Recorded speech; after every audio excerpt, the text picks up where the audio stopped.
Broadcasting from the business capital of the world, this is the Podcast Business News Network. Welcome back to the show. We are joined here by some of the team members from the ADAC. Excited to have everyone back today for our next episode. We'll be navigating the special education process with our experts here. First and foremost, let me have everyone introduce themselves. Please, we'll start with Sandra. Tell us a little bit about you and, of course, what even the ADAC is.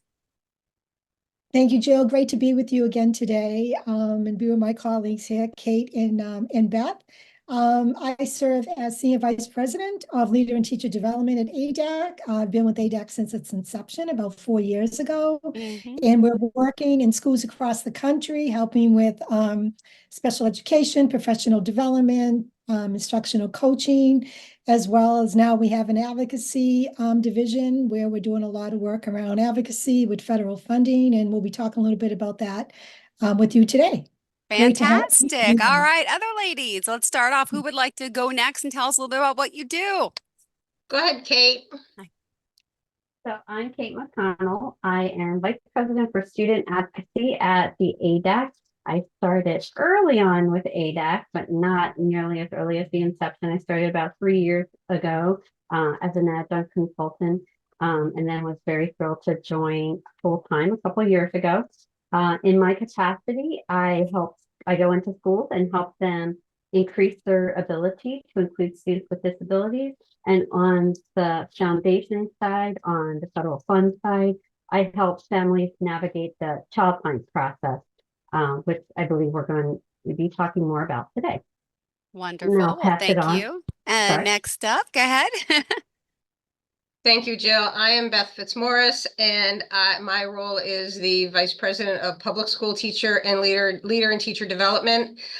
So my role is very similar to that of Kate's and Sandy's, and my focus is primarily on public school because my career was in public education prior to that. So same. A lot of instructional coaching for educators, some leadership coaching around building an inclusive culture that supports classroom success, and then also working individually with leaders to build the all-important systems that are really necessary for teachers to be able to work within to do their best work. So beautiful. Thank you for having us today. All right, so teaching and learning, fundraising, educator coaching, special education for new timers. Go to the ADAC.com, and it's providing K through 12 schools systems and networks, really the capacity they want and the need to confidentially grow into a fully realize, I should say, their educational missions. And there's so much that you all do to help education and students all over the country, right? It's throughout the country, not the world yet, is it? Country. Yep, as Kate would say, coast to coast right now. Beautiful. All right. Well, we'll get into more about ADAC as well in a little bit. But for today, we're going to navigate now the special education process. So, Beth, let me start with you. Which laws govern special education? And if you don't mind sharing a little bit about it, thank you. Sure, Jill. Great question. There are both federal and state laws that govern special education. Nearly every state has its own laws that prescribe education for children with disabilities. These state laws often guide the implementation of the federal law, which is the Individuals with Disabilities Education Act, which we affectionately term IDEA. States are permitted to pass laws that provide more services or supports than are required in the IDEA. Okay. And they may not pass laws that provide less. So some states will do more. Massachusetts is a little bit more robust than the federal law, and a couple of other states as well. On the federal level, there are the Every Student Succeeds Act, which is ESSA, which was in 2015, which is the newest version of the Elementary and Secondary Education Act, which does speak to the education of students with disabilities. But we know special education is such an important component of education that there's also a standalone federal law governing the education of students with disabilities. And that, like I mentioned, is called the IDEA, the Individuals with Disabilities Act. And that's what we're going to be focusing on today. Beautiful. All right. Well, in general, Kate, let me ask you, what is IDEA? Would you mind breaking that down for us a little bit? Sure. So as Beth said, IDEA stands for the Individuals with Disabilities Education Act. And it is a special education law, and it's a federal special education law that's designed to ensure that all students with disabilities in the United States are learning and progressing. Educators are trained in how to elevate the education of students with disabilities and provides every family the opportunity to obtain a free and comprehensive evaluation for their child if they suspect that the child has a disability. And the process for obtaining a free evaluation is called child find. Say that again. It's called what? Child find, like as in Nope, it let's just broke find up. the Yep. yeah, let's find the child who has a disability and how can we help this child? All right. Well, in general, then what is the IDEA's child find process? If you don't mind also elaborating on that, or if Beth wants to take that too. Sure, I can talk about that. No worries. Child find, I believe, is very aptly named.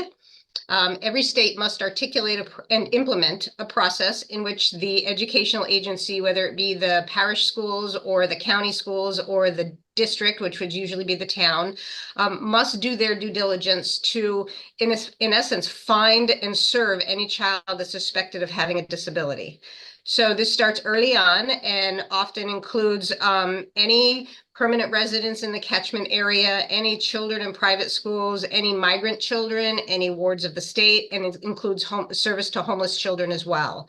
At the early stages with very early childhood and primary education, a lot of districts or towns will reach out to pediatricians, daycare centers, and even the clergy in their district that maybe know of young children that might have some needs.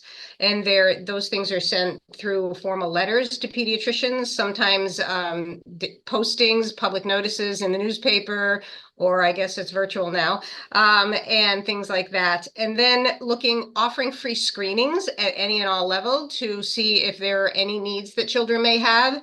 And then working with the schools to be diligent about investigating what they need and then providing the supports that they might need as well.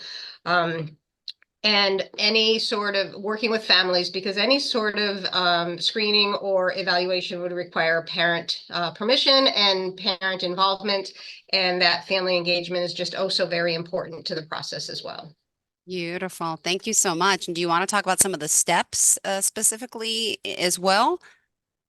You know, Kate knows those by heart, so I'm going to let her do that. Yeah, so there are about 10 steps, and there are timelines written into the federal law of when these steps need to happen. So the first thing that needs to happen is a request needs to be made to the local education agency to have a child evaluated due to the suspicion of a disability. And the local education agency, we all in the educational world refer to that as the LEA. And like Beth said, that can mean a bunch of different things, but for the most part, it means the local public school district in general, but there are nuances with each state. So a request needs to be made to the local education agency to have the child evaluated. Okay. Then a team of professional educators and service providers will review the information that's sent to determine whether or not they're going to proceed with an evaluation. And then, and I think I cut you off, Jill. Did you want to ask something? I'm sorry. Okay. No. Okay. So if the team of educators determine, yes, this child probably might have a disability, we suspect this child has a disability, then folks determine what domains that they're going to test the child in. So are they going to be testing speech, OT, academic, etc. All the things that, for the most part, you can think of that may be interrupting a child's ability to access the academic day in the same way a non-disabled peer would be, or a neurotypical peer would be able to. And the team actually does include the parents and the child's teacher, which is an important component for folks to remember as they go through this process. Once the team decides, okay, these are the domains we're going to be testing, then the parents are provided a consent to evaluate form. Once the parents sign that consent, the team then has 60 days to complete the evaluation. Now, each state defines those 60 days differently. So some states define it as 60 actual days, Sunday through Saturday. Some define it as school days. And when it's defined as school days, it's typically when students are in school, not just teachers on a PD day, when students are in school. And others counted as business days. But the most it should ever take is 60 school days. And that timeline is protected in IDEA. Once all those evaluations are done, the team comes together to review the results and determine whether or not the child has a disability. If they determine the child does have a disability and qualifies for special education and related services, then what happens is an IEP is written for a child who attends public school. And if a child attends private school, it's a little bit trickier, more nuanced than what I'm going to say here. But for the most part, if a child attends a private school and services are available, then a service plan is written. And that's how the child would get access to a private school child will get access to those. Makes sense. Go ahead. Yeah, and I was going to say, and then hopefully services begin, and then the final step is to continuous evaluating, progress monitoring, and then every 3 years there's an opportunity to reevaluate. All right. Thank you so much. At this time, I just want to remind everyone how we can reach out to you all. Would you mind sharing? Sure. So for the child find process, that navigation process, it's the ADAC advocacy.com, and then I'll pass it on to Sandy to tell the rest. Yes, for ADAC private, there would be ADAC, just the ADAC.com. And then for ADAC public, it's the ADACpublic.com. Perfect. Thank you so much. And let's move on over to talk about how ADAC helps public and private schools, K through 12, of course, to really effectively serve the students with special education needs. Sandy, do you want to comment on that? Sure, Jill, I'll be happy to. So they're in two ways. First way is ADAC will come in and work closely with classroom teachers and the leadership of the school to, first of all, identify students that are struggling. And, you know, even though students may be struggling, doesn't necessarily mean they have a learning disability. So what we like to do is help the schools put in a process. We've talked about that before. Yeah. Yes, we talked about, we helped them put in some interventions, monitor those interventions very closely over a period of time. And in some cases, we find that those interventions are very helpful. And we were able to close those gaps. And what I say, the student can go on and fly in his or her own wings. But then if we go through all this process, and as we're building up the data during this process, and we find that the student is not making the effective progress, then we need to ask ourselves, is there a barrier in place that may be preventing this child to access the curriculum successfully and make the progress we like to see him? So then at that point, we have those critical conversations as to whether or not to send the child over for a special ed evaluation. I want to state that from the very beginning of our concern, the school's concern, we need to get the parents involved. And we talk very closely with the school representatives, how important it's important to have the child's parents involved in the process. So when we get to the point where we go to parents to say, you know, we've collected all this data, we put in these interventions, we've done some progress monitoring, we feel there may be something else going on. Maybe we just want them to check in with a pediatrician, or maybe we should say, let's go for a special education evaluation. No surprise to parents at that point, right? Because we've been talking to them all along. They've been involved in the process. Good. That's important, not to shock them, scare them. I've been in that position where I was shocked and scared. I didn't have yeah. So that is super important. So we work with them very closely, and then we will work with the school through the process and all those steps that Kate mentioned. You know, we want to be a partner with the school to make sure that the law is complied with and the referral goes through successfully. Another piece that ADAC helps out with, and Kate really has been instrumental in this work, is the advocacy piece. Kate has worked as an advocate, working closely with families who are realizing that the process really hasn't been fair for them in one way or another. So Kate has worked very closely with families and been very successful in ensuring that these students get what they deserve at the end of the day, whether it be the services or the correct testing and assessments to produce the results we like to see. So we're very proud of Kate's work because it's very personal, and there are a lot of folks out there that will come to us and say, I just don't think we're being treated fairly under the law. Got it. All right. Does anyone else want to piggyback on that and add something as well? Well, I would love to piggyback on that if I could. The process is very complicated, and oftentimes people have not even heard about this opportunity. And similar to Beth, I used to work in the public schools, and I was actually on those eligibility teams. And even though I worked in the public school and felt like I knew IDEA back and forth, it wasn't until I started working at my daughter's private school that I realized private school students could benefit from this as well. And so a lot of times it's just about, in addition to helping the families, but also helping everyone at the table understand this teeny tiny piece of the law that's just not very well known.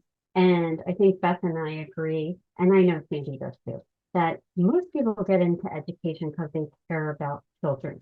But sometimes we just all get caught up in process over purpose and checking our boxes. And sometimes having an advocate as you go through that process can be really helpful in slowing everyone down to make sure we keep in mind that at the center of all this is a child who needs support. Beautiful. All right. Well, what would you say? I'll ask Sandy, what does one do if you maybe suspect that your child or the child of a close family member or friend may have a learning difference? Let's talk about some of the things that we do and how we can handle that situation. So our rule of thumb, as you know, even as parents, is, if you suspect something, say something. Don't, research shows that it's critical that we identify these students early on, put in the correct supports so that they're successful later on. Going in to get a special ed eval for a student in 6th grade, it's a lot harder than in kindergarten or 1st grade. So if a parent suspects, based on some evidence that they're seeing, whether, the child is coming home with poor grades, or the child is unhappy, doesn't want to go to school, there's some reasoning behind it, you're struggling, say something to the school officials immediately. And let's start doing some progress monitoring to see if we can help that kiddo be successful. Because we, like I said, once we can identify what the issues are and put those supports in place, the outcome for the student will be much brighter. Got it. Well, could you share some examples, obviously without using families or children's names, of some of the people who that you've worked with in the special education sector, in a sense, where we've seen how the IDA has helped, and how you with ADAC has helped guide that child and family to, it's good to always hear those testimonials, as I call them, and success stories. Anyone want to take that, or all of you? So I have a million, but I'll take one. Okay, I'll that's share a one. good thing. Yes. I'll share one story. I had a student who, in the 1st grade, was really misbehaving a lot, and there was talk about, is he the right fit for our school? And of course, Sandy, Beth, and I would be like, yes, of course he is. We have to figure out what's going on. So that's what I did at the school. We finally got him evaluated, and it turned out he had a very severe learning disability in reading. But at the same time was quite exceptional. So that's a very unique type of situation where a child is gifted but has a learning disability, and it can be very frustrating for such a child because they know they should be able to do more. So this child was looking at being exited from his private school, and I'm very happy to say that his mom called me at the beginning of this year. He earned a full scholarship to Tulane, and he went and spoke to all his professors about his reading disability and what he does to help himself out and what sometimes he'll need to do. And I just couldn't be prouder. And I think getting him those equitable services really changed the course for him. Wow. I love hearing these stories. All right, who wants to talk next? So I can tell a little story about a family that I was fortunate enough to work with. And one of the misconceptions, I think, in non-public schools an awful lot of the time is that if your child needs specialized instruction, or if you want an evaluation or something like that, that then you have to withdraw from the private school and go to the public school. And it was frightening for this family because they really felt like their child was best suited where he was. And it took about a year and a half for us to encourage the family and help them to believe that this evaluation could happen and he could stay where he was.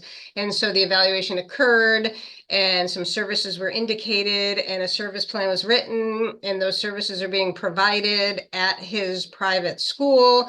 And he is doing really, really well. And I saw him the other day, and he said, "I'm ready for 5th grade." And so I got the thumbs up, and I'm ready for 5th grade. And he's super proud of himself, and his family's just relieved because their child gets to stay with their siblings at the private school and go, and he's an active member of the parish next door, and serves mass at school masses and things like that. So it's just a really strong component of belonging and connecting that's so important for families and children, so that when you see one of these barriers in place, we really consider ourselves kind of these little educational detectives. We like to figure out what these barriers are and find ways to navigate those to success, so that that family unit can stay together in that school community, and so that child can be their best learner, and the teachers can build their toolbox in order to meet the needs of all the children that they have on their roster. So kind of exciting. Got it. Just a quick question. How do you find a school? How many schools I don't know there are in the country, but how many of them help access people with the IDA, needs? Is it all public schools? Is it private schools only? Could you just share a little bit about that? Sandy, you want to do that? Yeah, it's both, actually. Okay. Even if you're in a private school, you should, you get the same under the law. You get the same requirements to be to go through a special education eval if it's your referred and the parents consent. So yeah, it's the same process both in private, independent, and public. One thing Beautiful. I want to piggyback a little bit on what Kate and Sure. Beth said, and those excellent examples, because we have so many of them in our careers. But what I love about this process is, well, actually twofold.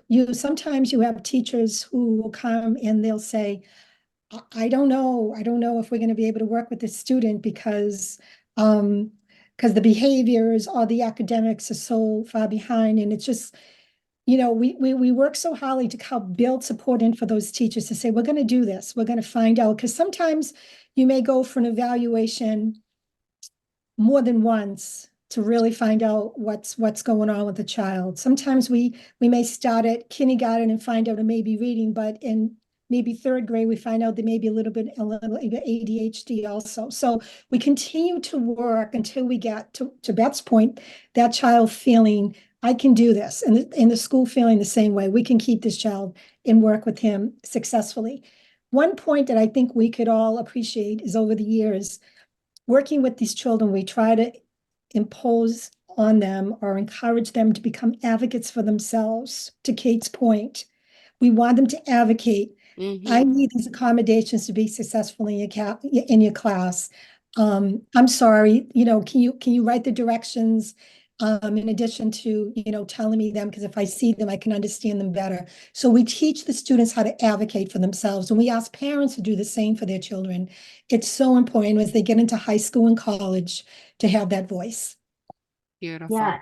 And then if I could piggyback off of what Sandy's saying, yeah, that's the thing that I love about IDEA, and I can go on and on about it, but I like to call IDEA a purple law, because disabilities don't discriminate. Republicans have children with disabilities, Democrats have children with disabilities, and this law is designed to make sure children with disabilities are progressing. So the intent to get children evaluated is to get them the support so that they can become independent, contributing members of society. It's not to over-identify children with disabilities or get them accommodations on, entrance exams. It is to get them so that they are flying on their own. And then that's it. Looks like maybe you wanted to say something to that as well. So, oh no, okay. Sorry. Nope. Nice job, Kate. Sorry, I took over as being host for a second. That's Sorry no, about it's that, Jill. okay. It's okay, guys. We got 2 minutes left, so we do have to, so I'll let you finish, of course, and then we'll wrap it up. Thank you. Well, that's all I was going to say Oh, about okay. that. Yeah. So, All right. Well, then at this time, we have to remind everyone how we can contact you. And again, thank you for helping us navigate through the special education process and for doing what you do. Now, if somebody wants to reach out to you all, would you mind sharing all the contact information? So it's www.theadac.com. Okay. For public division, you would want www.theadacpublic.com. And for our advocacy foundation, it's adacadvocacy.com. Perfect. And also, let's see, next week, I forget, my computer's not working, but I wanted to preview what's happening. It's stuck for next week. I'm not sure. Do you guys know what the topic is for next week? I usually have it up, but it's not for yet. next week, you are going to be doing math challenges and solutions with Tom Olson. There it is. I got it. Yes. Yes. So Tom's back, Matthew and Michael. Yes, Okay, good. Yes, you're going to love them. They're dynamic. All right. Sandra Drummy, Kate McConnell, Elizabeth Fitzmaurice, thank you so much for being here and for explaining this and breaking it down for us. And I hope, that people are listening and there's more schools that want to get involved and help. And I know ADAC offers, of course, not only what we've talked about today, but also the foundation. So there's a lot that they can provide. Reach out. And again, thank you guys so much for today. I hope you have a fantastic one and a good week. It's a happy Monday here. 1 in 5 children in the United States have learning differences, making it more challenging than ever to be a teacher or school leader. At ADAC, we empower K-12 educators to meet the learning needs of all students through customized professional development and coaching services. Learn more at www.theadac.com. That's THEADAC.com.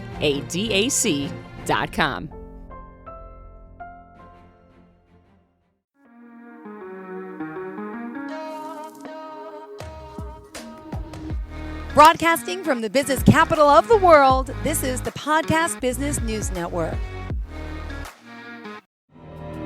For nearly 2,000 severely injured veterans, everyday life has become filled with barriers. Day-to-day simple tasks can become pretty daunting. I have to carry my chair up 2 flights of steps or have somebody do it for me. What scares me the most is just the falling. When I'm struggling with my house, I think, to have that one great barrier just knocked down, it's crucial. Home for Our Troops is a wonderful nonprofit that builds a mortgage-free, fully adaptive, handicap-accessible house. And there's no catch. It'll be our very first home that we've ever owned. This is a game changer. This is where your life begins again. We need you to join us in completing this important mission. Please visit hfotusa.org and help build homes and rebuild lives. Because of you, everything's going to be okay.